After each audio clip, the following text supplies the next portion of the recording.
মায়ের শরীরটা এত দুর্বল, এখানে মাকে স্যালাইন লাগানো হয়েছে। দেখুন মায়ের চাল কুমড়া গাছে চাল কুমড়া ধরছে। আসসালামু আলাইকুম, আমি মম হালিমা। সবাই কেমন আছেন? আলহামদুলিল্লাহ, আমরাও ভালো আছি।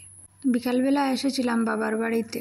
রিজনের বাবা আমাদেরকে নিয়ে আসছেন, তো ওনাকে শরবত, আম, আনারস, চা দিয়েছিলেন মা। তারপর উনি আমাদেরকে রেখে চলে যাচ্ছেন। স্কুল ছুটি, গরমের বন্ধ দেওয়া হয়েছে, তাই আসছি, কয়দিন থাকবো এখানে। এখানে দেখুন আব্বার গরুগুলোকে খাইতে দিলাম, এই জাবাগুলা। তারপর বিকালবেলা আব্বা বাজারে গিয়েছিলেন, আসার সময় বুন্দিয়াগুলা নিয়ে এলেন, গরম গরম বুন্দিয়া।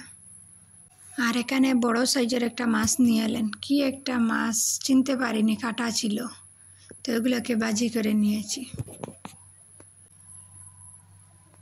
মায়ের শরীরটা এত দুর্বল, দুদিন পর পর অসুস্থ হয়ে যায়। তো বিকালবেলা আব্বা যখন বাজারে গিয়েছিলেন, মাকেও তখন সাথে নিয়ে গিয়েছিলেন ডাক্তারের কাছে। ডাক্তার একটা স্যালাইন দিয়েছে আর ওষুধও সঙ্গে দিয়েছে। আসার পরে স্যালাইনটা লাগানো হয়েছে। প্রেশারটা একটু বেড়েছে আর শরীরটাও কমজোরি।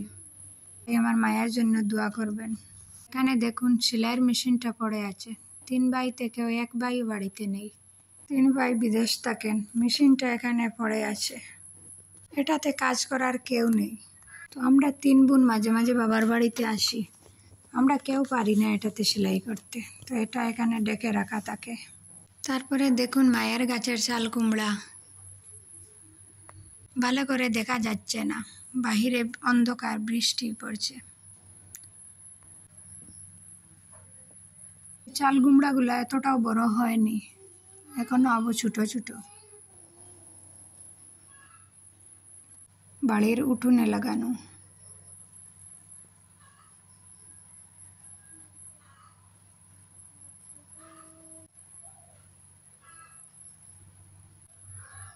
অন্ধকার থাকার কারণে ভালো করে দেখা যাচ্ছে না।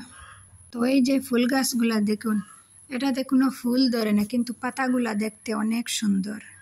সামনাসামনি দেখতে যতটা সুন্দর, ক্যামেরাতে অত ভালো আসছে না। এই গাছগুলা ঘরের এক সাইডে লাগানো।